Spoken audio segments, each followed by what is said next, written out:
आप हमसे हिसाब लेते हो कि हमने किसको पकड़ा, किसको नहीं पकड़ा, कौन जेल गया, कहां ब्लैक मनी है, कहां व्हाइट मनी है। कभी अपने गिरेबान में झांका? जब रोपे पेड़ बबूल का तो आम कहां से हो। आप जो सीबीआई और इनकम टैक्स की बात करते हो, ये आपकी कारस्तानी है। हमारी सरकार माननीय निर्मला सीतारामन जी के ऊपर केवल वो उसको इंप्लीमेंट करती है। हमने अपने एजेंसी को केवल फ्री छूट दे रखा है। जो भी भ्रष्टाचारी है वो जेल जाएगा, वो किसी कीमत पर नहीं छूटे। जब नाश मनुष्य पर छाता है, पहले विवेक मर जाता है। अस्तित्व संकल्प दोहराता हूं, याचना नहीं अब रन होगा, जीवन या की मरण होगा। फाइनेंस बिल में एक बड़ा अच्छा पार्ट आता है अध्यक्ष महोदया, पीएमएलए का। और इस सदन में जितने लोग बोलते हैं वो इनकम टैक्स के बारे में बोलते हैं, ईडी के बारे में बोलते हैं और सीबीआई के बारे में बोलते हैं। सीबीआई तो खैर अलग संस्था है, लेकिन इनकम टैक्स और ईडी ये दो महत्वपूर्ण है। और इस फाइनेंस बिल में भी ईडी के लिए कई एक चीजें जो है वो बताई गई है। अब आप ये बताइए सर महोदया कि 1988 में मैं जब तोते की लिप सर्विस की बात करता हूं तो बड़ा गुस्सा आता है, तोता तोता कहते हैं। 1988 में ये सदन के जानने लायक चीजें हैं कि राजीव गांधी साहब ने बेनामी ट्रांजैक्शन एक्ट कानून यहां लाया 1988 में, और 88 से वो 2017 पहुंच गया। 30 साल में उसके रूल्स नहीं बन पाए। आप हमसे हिसाब लेते हो कि हमने किसको पकड़ा, किसको नहीं पकड़ा, कौन जेल गया, कहां ब्लैक मनी है, कहां व्हाइट मनी है। कभी अपने गिरेबान में झांका कि 88 में बेनामी ट्रांजैक्शन एक्ट, और उसके बाद आपकी सरकार रही 91 से 96 तक, 2004 से लेकर 2014 तक। ऐसा भी नहीं कर सकते हो कि हम सरकार में नहीं रहे। आप लागू नहीं कर पाए। आप किसको साथ दे रहे थे, किसको साथ दे रहे थे? दूसरा मैं आपको बताऊं, यह सुप्रीम कोर्ट का आदेश 2012 में दिसंबर के महीने में बेनामी ट्रांजैक्शन एक्ट में संशोधन हुआ। भारतीय जनता पार्टी की तरफ से मैं बोलने के लिए खड़ा हुआ, और उस तरफ से माननीय चिदंबरम साहब थे, बड़े फेमस वित्त मंत्री। उनसे ज्यादा पढ़ा लिखा आदमी तो मैंने जीवन में देखा ही।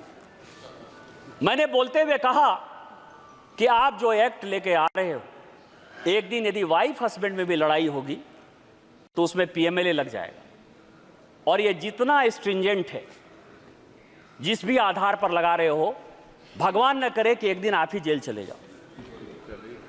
जब मैं मेरा सीट नंबर 545 था उस जमाने में अध्यक्ष सभापति महोदया, जब मैं बात अंतिम था, मैं अंतिम सदन का सदस्य 545 नंबर पर था। जब मैं बोलकर खड़ा बंद हुआ तो चिदंबरम साहब खड़े हुए, और चिदंबरम साहब का बड़ा फेमस भाषण है कि भारतीय जनता पार्टी बहुत पढ़ी लिखी पार्टी है।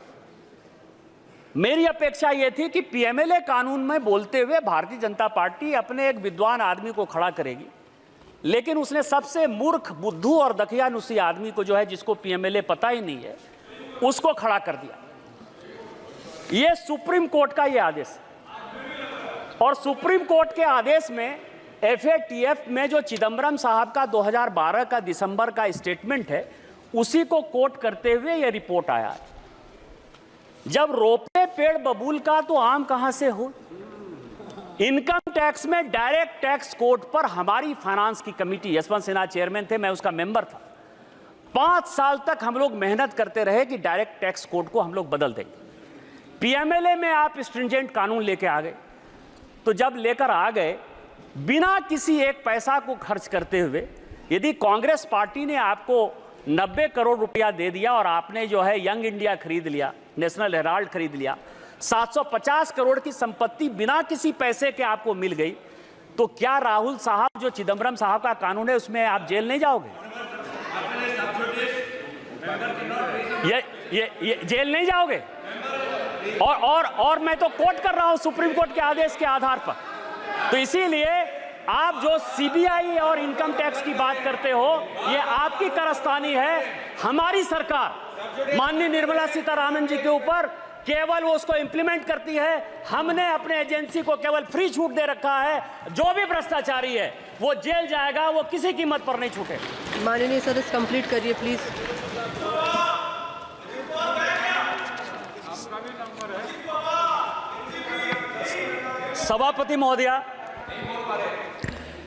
सभापति महोदया,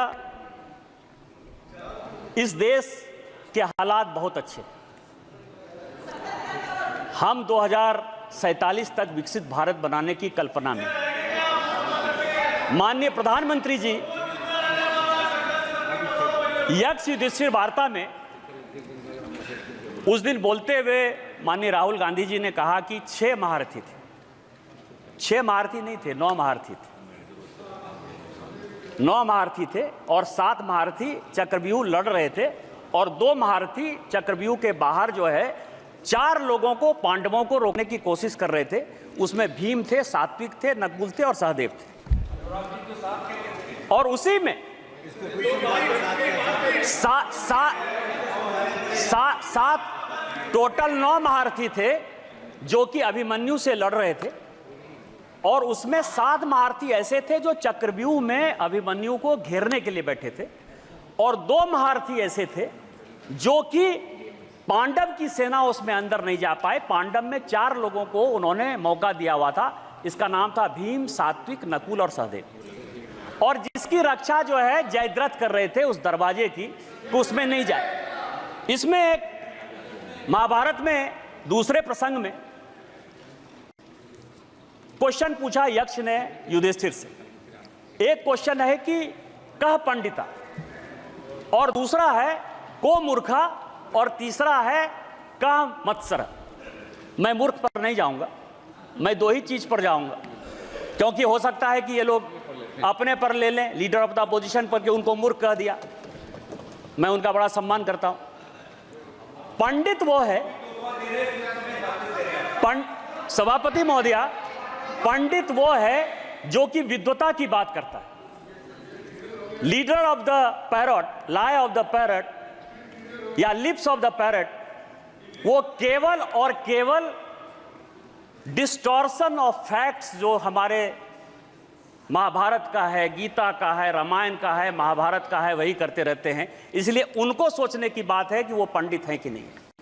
लेकिन जो मत्सर है, मत्सर के बारे में बड़ी अच्छी बात कही गई है कि जिसको ईर्ष्या हो, द्वेष हो, जलन हो, किसी के आगे बढ़ने पर जो है परेशानी हो, उसको मत्सर कहा जाता है। आज जो कांग्रेस पार्टी की स्थिति है वो यक्ष युधिष्ठिर वार्ता का मत्सर है। भारत इतना ग्रो क्यों कर रहा है? भारत इतनी बड़ी इकोनॉमी में क्यों जा रहा है? भारत दुनिया की तीसरी इकोनॉमी 2027 में क्यों हो जाएगा? और इस कारण से युवाओं को भड़काओ, किसानों को भड़काओ। इसी कारण से जातिगत रिजर्वेशन के आधार पर, जिस रिजर्वेशन के आधार पर आज बांग्लादेश जैसा देश जो है जल रहा है, पाकिस्तान खत्म हो रहा है, श्रीलंका खत्म हो रहा है, लीडर ऑफ द अपोजिशन के नाते जिसकी कोई जिम्मेवारी नहीं। और जिम्मेवारी कैसे होगी सभापति महोदय? जिम्मेवारी नहीं होने के पीछे रीजन है। रीजन ये है कि मैं 3 किताब मैं अभी पढ़कर आया, वो 3 किताब बड़ा इंपॉर्टेंट है। एक किताब अशोक मित्रा ने लिखा, प्रेटलर्स टेल। अशोक मित्रा साहब बंगाल के सबसे लॉन्गेस्ट फाइनेंस मिनिस्टर रहे और इंदिरा जी के वो इकोनॉमिक एडवाइजर। दूसरी किताब नटवर सिंह की है जो कहता है कि 1 लाइफ इज नॉट एनफ। और तीसरी किताब संजय बारू की है, एक्सीडेंटल प्राइम मिनिस्टर। ये 3 किताब है और तीनों आदमी, संजोग से अशोक मित्रा साहब को छोड़ दीजिए तो 2 आदमी तो अभी भी हैं। और किसी को कांग्रेस पार्टी ने जो है आज तक कॉन्ट्राडिक्ट नहीं किया। कॉन्ट्राडिक्ट। और तीनों किताब क्या कहती है कि अमेरिका तय करता था इस देश का वित्त मंत्री कौन हो। संजय बारू कहते हैं कि प्रधानमंत्री मनमोहन सिंह जी ये सरकार नहीं चलाते थे, ये सरकार नेशनल एडवाइजरी काउंसिल की सोनिया गांधी जी चलाती थी। ये मैं नहीं कह रहा, संजय बारू की किताब है, मैं तो केवल किताब को कोट कर रहा हूं। उस तीनों में और मैं कुछ CIA की डिक्लासिफाइड फाइल्स लेकर आया हूं। ये CIA की डिक्लासिफाइड फाइल्स है। ये फाइल ये कहती है कि कांग्रेस पार्टी के सभी लोग सोवियत रूस से बिके हुए थे। वो पैसा लेते थे, पैसा लेकर वो जो है देश की पॉलिसी बनाते थे, देश का कैसे नुकसान हो वही काम करते थे। ये डिक्लासिफाइड फाइल कहती है। ये तीनों किताब को यदि आप देखेंगे, चाहे वो अशोक मित्रा की हो, चाहे संजय बारू की हो और नटवर सिंह की हो, ये कांग्रेस पार्टी इस देश को बदनाम करना चाहती है, बर्बाद करना चाहती है, ऐसा सिचुएशन पैदा करना चाहती है कि प्रधानमंत्री मोदी जी के खिलाफ पूरा माहौल बने, इस देश के खिलाफ पूरा माहौल बने, लेकिन वो हम होने नहीं देंगे। ये देश के तीसरे बार प्रधानमंत्री बनने वाले दूसरे लोग हैं। और मैं आपको रामधारी सिंह दिनकर की कविता से खत्म करता हूं कि उन्होंने कहा कि जब नाश मनुष्य पर छाता है, पहले विवेक मर जाता है। अस्तित्व संकल्प दोहराता हूं, याचना नहीं अब रन होगा, जीवन या की मरण होगा। इस देश को बनाने के लिए कोई भी कुर्बानी देनी पड़ेगी, हम कुर्बानी देंगे। हम वित्त मंत्री द्वारा इस फाइनेंस बिल का समर्थन करते हैं और पूरे सदन से यह आग्रह करते हैं कि उस बिल को पास करें। इन्हीं शब्दों के साथ जय हिंद जय भारत।